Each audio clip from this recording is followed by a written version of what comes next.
a few minutes.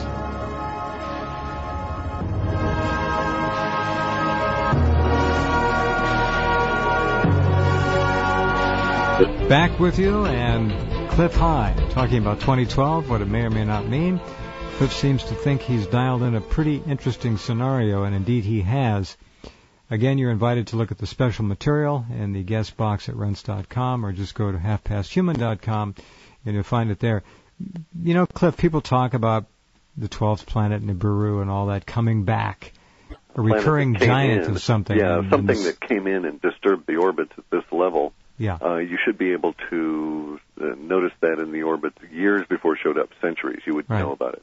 Right. All right. Crustal shift.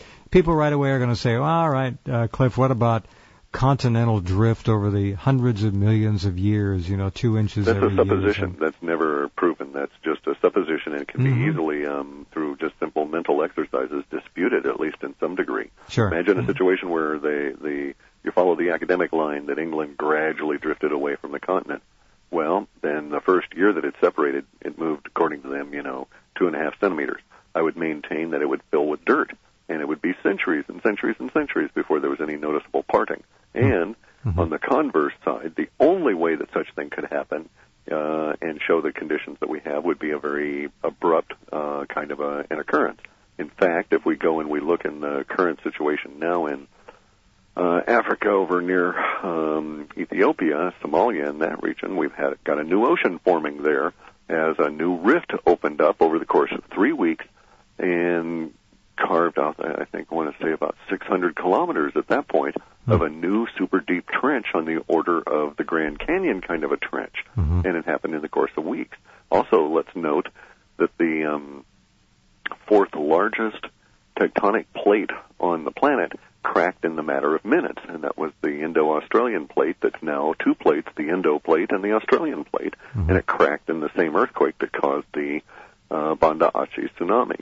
So such things happen rapidly, and in fact, the more you research this, reading Hapgood and others, the information keeps pointing to all of this stuff occurring on a level of rapidity that is just going to be staggering. Some of these mountain ranges didn't take tens of millions of years to slowly upthrust, did they? No, the idea is basically that as the inner core of the Earth shifts, it causes the cessation of angular momentum in the same direction of the orbit of the Earth, and the equatorial bulge of the Earth flattens out. This causes the Earth to become spherical. It's not really, it's an oblate spheroid. It's fatter around the equator than it is around the poles. A key bit of information, too, in all these coatings, by the way. So are most Americans. yes. It's all gone horribly pear-shaped, as the Brits like to say. In any event, though, so the inner core flips, and in the process it causes this situation where the equatorial bulge flattens out. Now, that bulge is 26 miles total, or about 13 miles on each side of the planet, composed of seabed and ocean and land. And so when it flattens out, we're able to spin, and we do so in a series of jerky kind of little motions. And it's that really that is both the saving grace and the terror that we have to go through. But because of the way that it does this, the relationship of the continents to each other is not guaranteed to be the same after the event as before. In other words, we won't necessarily sail around all at the same level. Some continents will come to a screeching halt, like, say, India or China, and then India rams into it really fast, and whoops, there's the Himalayas for you. Got it.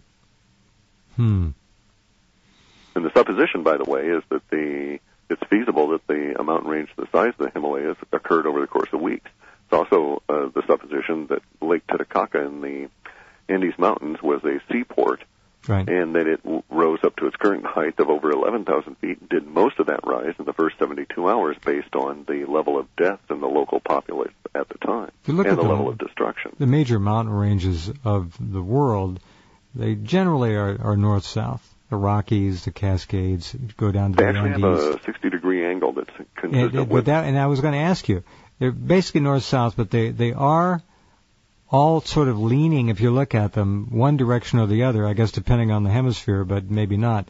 And that would suggest An angular kind of momentum, screeching effect. Yeah. Yes, and a sudden cessation of it, and things just pile up.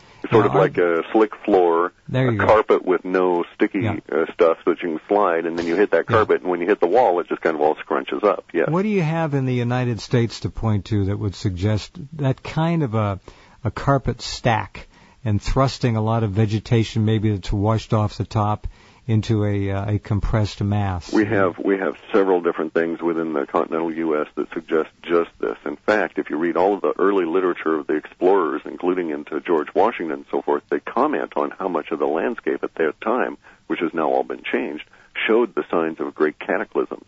But we have, for instance, on the Appalachians, some of the richest coal fields around, which is basically all of the vegetation from the Rockies across the plains that were just slammed into that particular area, ground up into a fine carnivorous mass and made into coal. What pushed it? Water? Looks that way. That's the supposition that Patrick Garrell has, because here's the idea. Or if we don't have water, just the actual shifting of the crust could cause that too.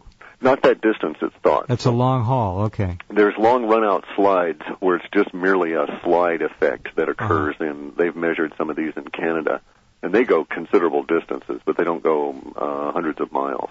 They might go 30 miles at the most. Okay. So, no, it looks as though it was a water effect. The issue, too, is that the Badlands here in the U.S. have been scrubbed out by water in the eastern half of the Washington State and Oregon. You also show effects of large water runoff causing land sculpting effects and so on. So something caused that. We can postulate any number of things, but it now becomes evident that within this particular kind of a theory of a recurring cataclysm that involves this particular kind of emotion, this would be expected routinely. And basically what happens is, as the equatorial bulge shifts, 13 miles of water gets displaced and has to go somewhere. And so it sort of starts trying to crawl up out of the ocean beds over the continents just as they get filled up. And so rises to some considerable height, and then, as the planet is attempting to reestablish its spin, bear in mind there's this fundamental law called the law of the conservation of angular momentum, and you can basically it's exhibited every time anybody throws a baseball. The speed at which it leaves your hand is due to the angular momentum of the arc of the pitcher's arm. And so it's that arc that creates that level of speed, and that's what we're going to encounter here. And as that angular momentum attempts to reassert itself, the oceans slosh around a bit and go walkabout over the continent. Slosh a bit? Okay. How big of a bit are you talking about? There's the rub. Okay, this is something that is unknown. There's a great deal of, and I'm not through my research on it yet, so I haven't really formed serious conclusions on it, but I was educated as an oceanographer in the physical components of oceanography, and I'm familiar with waveforms and all this kind of stuff. And I would dispute that the idea that you could get a 1.5 mile high level of water under the conditions that Garrell states that may be possible, but even his work notes that the ancient history of all of this, from the people that used to be Atlanteans that ended up becoming the Egyptians, they wrote about it, as well as the Hindus. And there's another thing that reinforces my opinion of Garrell. He never got into the Hindu myths or the Taoist or any of that, and that's my area of expertise. I've been reading that stuff for years, decades. And so that dovetails. That dovetails, exactly. I mean, just to the same level of precision on the numbers, they're encoded in there and the whole deal. Well, if water, I don't mean to jump all over this, but if water were sloshing and surging over most of the land masses, half a mile, whatever, they would obviously scrub clean the surface of nuclear power plants, 103 here in this country and all the rest. Wouldn't it tend to turn the oceans when they resided back from whence they came into rather ugly soup for a while? There's probably going to be that, but then there's also other issues. Maybe long before that, that is to say maybe months before that, devastating earthquakes may make all the nuke plants melt down. And we may find ourselves in a horrid nuclear environment long before this occurs. Sure. There's a whole lot of predictable precursors that should exist if this theory is correct, and we're actually seeing some of those precursors now. What you described of South America, or rather South Africa, is very interesting. I didn't know that. It's a huge trench. Yes, actually in northern Africa near Ethiopia. Yeah. Yeah, and it's a whole new ocean that's being formed, and they know that Africa is splitting.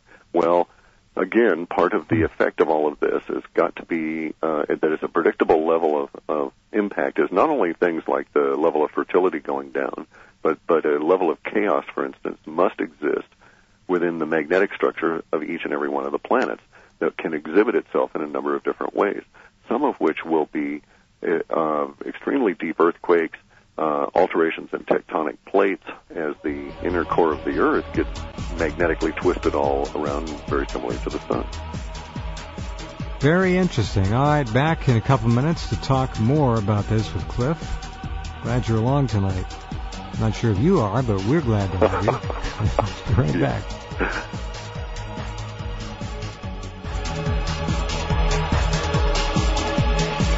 Let's get right back to our conversation with Clif. You know, when we talk about the seed bank, we talk about Google digitizing books, and the one question which has always bothered me, although I think I've got a fairly good idea why,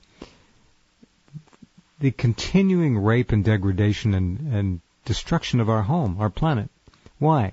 Not one international globalist corporation, not one major government on the world is making any serious effort to reverse the looting, the destruction of our home. Not happening. It does not make any sense. No, we it's not have logical. not organized ourselves appropriately. No, why kill the golden goose? Right. Okay. Does this suggest that at some level, not all CEOs, not all somebody knows somewhere that this something very big and very unpleasant is going to happen. So what the hell difference does it matter? That's what they're saying. I don't know. Now, the other issue is Denver, right in the center, 2.5 hours either way from coast to coast, something like that. DIA is supposedly linked to underground transport that probably goes under the Rockies. And there is a lot of talk, has been for many, many years, about the very large underground safe dwelling for special folk who could fly in within 2.5 hours, go into an underground transport at the airport, and be, shall we say, secure? I don't know.